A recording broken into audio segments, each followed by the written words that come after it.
Module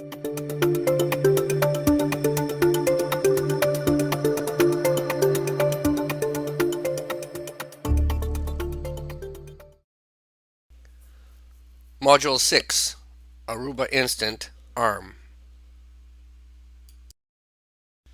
In this module, we'll do an ARM introduction.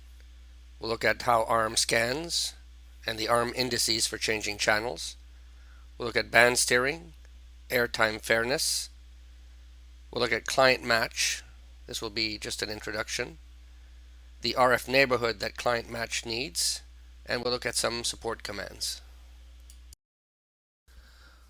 ARM allows the IPs to continuously scan the RF spectrum for the best channel and power levels.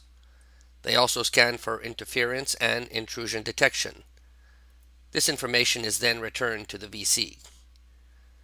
Other features of ARMs are voice aware. This stops the IP from scanning for other channels if there's an active voice call. Client aware stops the IP changing channels while clients are associated. The load aware scanning feature dynamically adjusts scanning behavior when the IP exceeds a utilization threshold. The IP will resume scanning when it is below the threshold. Band steering will assist the 5 GHz capable clients to use the 5 GHz radio and not the 2.4 GHz radio. Airtime fairness adjusts the access to the IPs by various users. ARM will scan the RF band and automatically assign the best channel and power settings for all the IPs in the network. ARM will adapt to any changes in the RF environment. An IP will spend 10 seconds on its designated channel. It will then switch to the next channel for 110 milliseconds. The IP returns to its designated channel for another 10 seconds, and then again switches to another channel for 110 milliseconds. This is a continuous function of ARM. Load-aware scanning feature dynamically adjusts scanning behavior to maintain an uninterrupted data transfer when the network traffic exceeds a predefined threshold. The IPs will resume complete monitoring scan when the traffic drops to a normal level. The interference index is populated by code channel information. This information is collected on the IP's present channel and adjacent channels. This information is also collected on all other valid channels. By comparing the index between the co-channel interference and adjacent channel interference, the AP can make the decision to change to a better adjacent channel. To limit fluctuation, the better channel must be superior through 8 complete scans before the IP can change channels. The IP can also choose to update its power selection if the co-channel does not detect interference from other valid IPs on the same channel. If the client-aware option is enabled, the AP does not change channels if there is an active client associated to that IP. Voice-aware would also not allow the IPs to scan other channels if a voice call was in progress.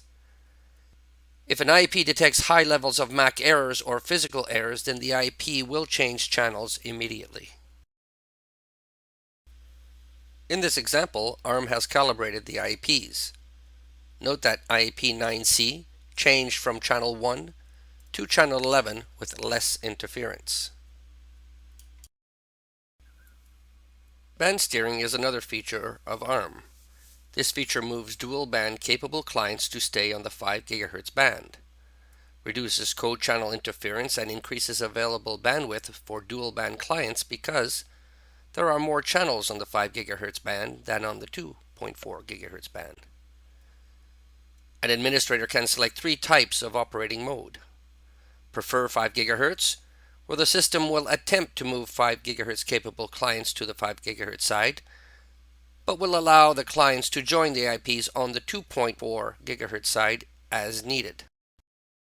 Force 5 GHz will force 5 GHz capable clients to the 5 GHz side with no exceptions. Balance band tries to balance the clients across the 2 radios in order to best utilize the available 2.4 and 5 GHz band. Airtime fairness mode provides equal access to all clients on the wireless medium regardless of the client type, capability, or operating system. This allows the delivery of uniform performance to all clients.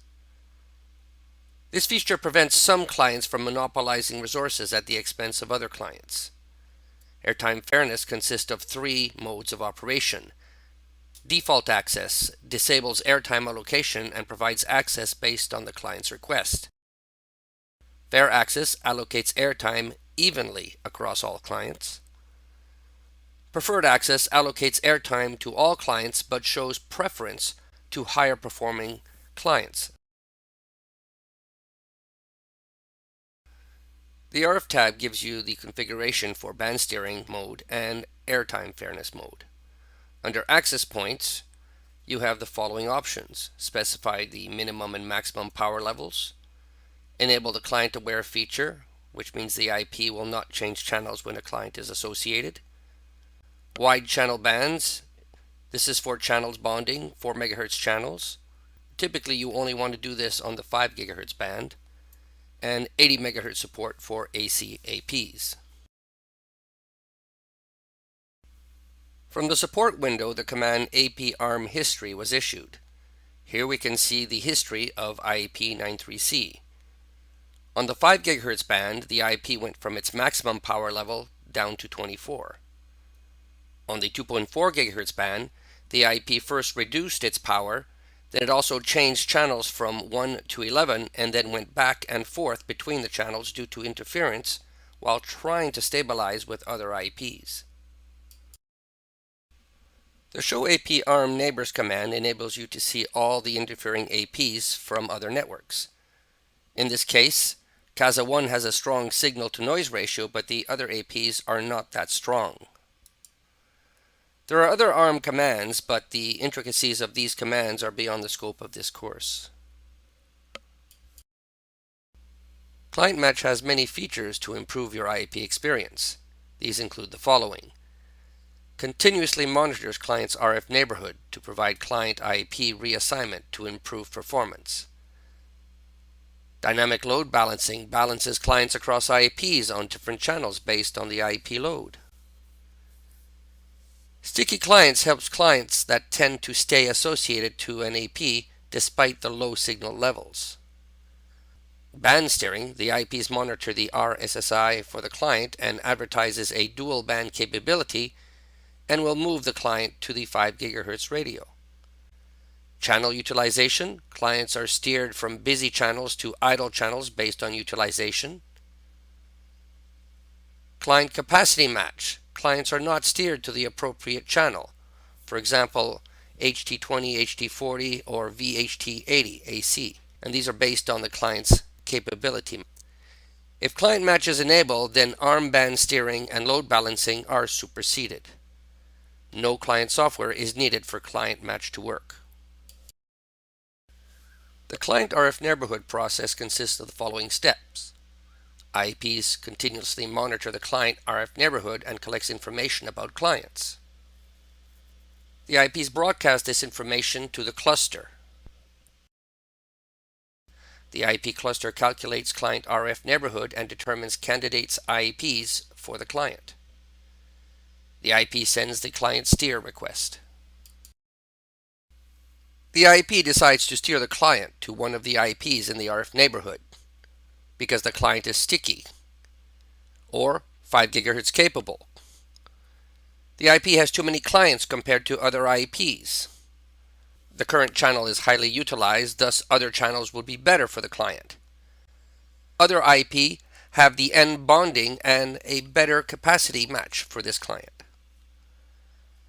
IP send the client steer request, identifies and manages the client relocation. Here is an example of an IP before and after the client match process.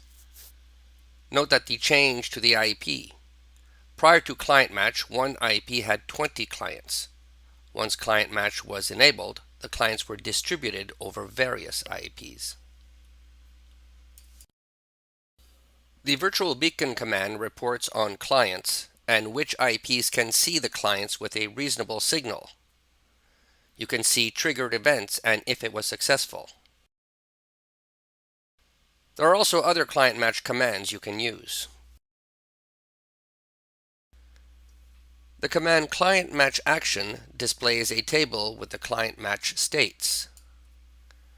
Normal, the client is working well on this IP. Home, the home IP found a better IP for the client. Deny. The IP denied the client since it has not been designated as the better IP for this client. Target. The current IP is the best IP for this client. Voice. If it's a voice client and voice is active, then the client cannot be moved. Refused.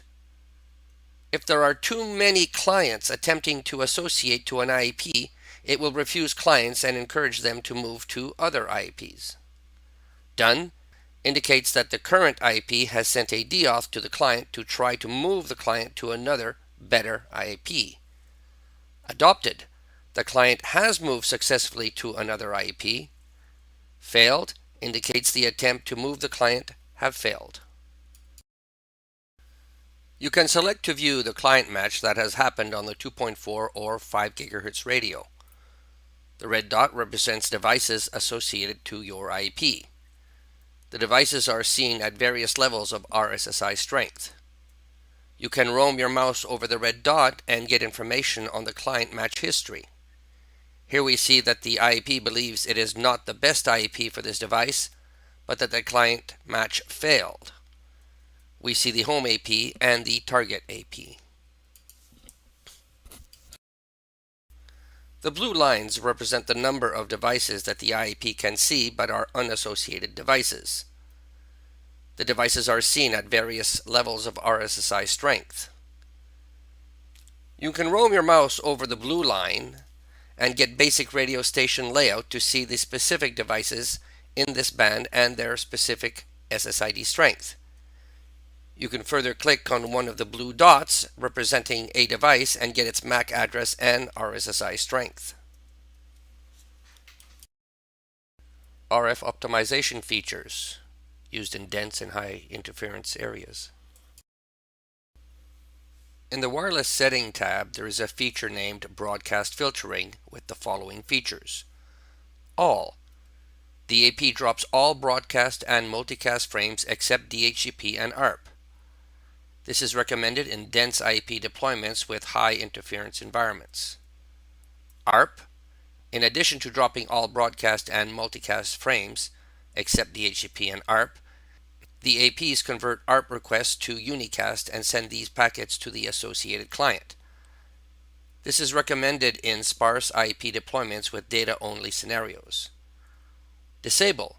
All broadcast and multicast traffic is forwarded by default. Note, in most scenarios, Aruba recommends that you set the broadcast filtering to the ARP. However, if you run multicast applications on the network, disable broadcast filtering to prevent multicast traffic from being dropped from the wireless LAN. MTO, multicast transmission optimization, disabled by default. If you enable the multicast optimization, the IP selects the optimal rate for sending broadcast and multicast frames based on the lowest transmission rate that is indicated by the rate adaptation state of each associated client. Aruba recommends enabling this normally. DMO, Dynamic Multicast Optimization, disabled by default.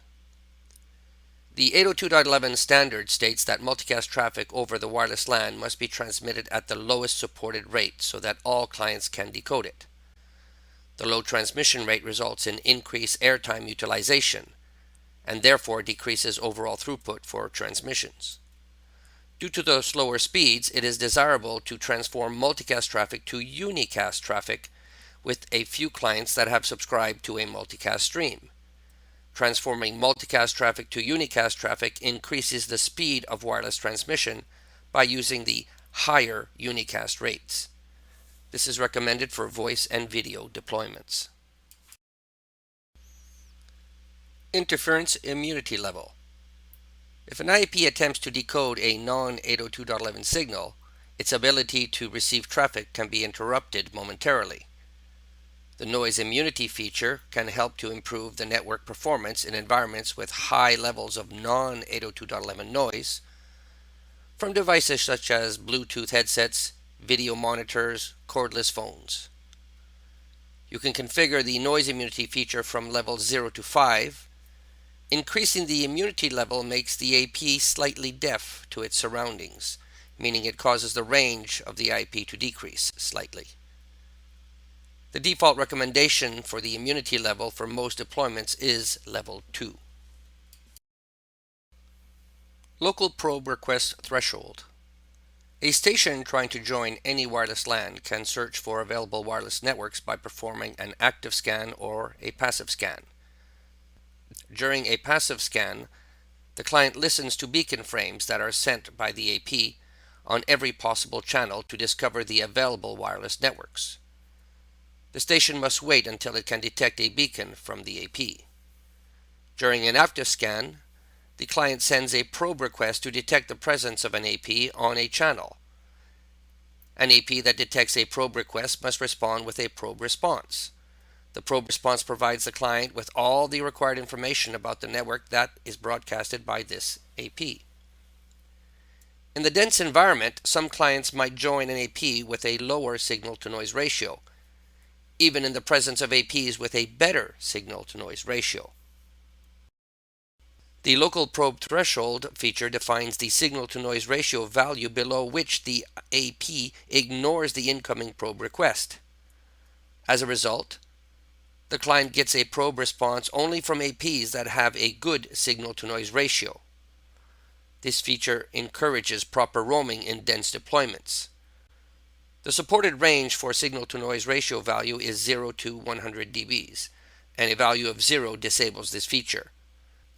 Aruba recommends that you enable this feature in dense environments with a value set to 25 dBs. In this module, we had an introduction to ARM, how ARM scans, the ARM indices for choosing the best power and channels, the band steering and airtime fairness. We did an introduction to client match. We looked at the RF neighborhood that client match creates, and we saw some supported commands.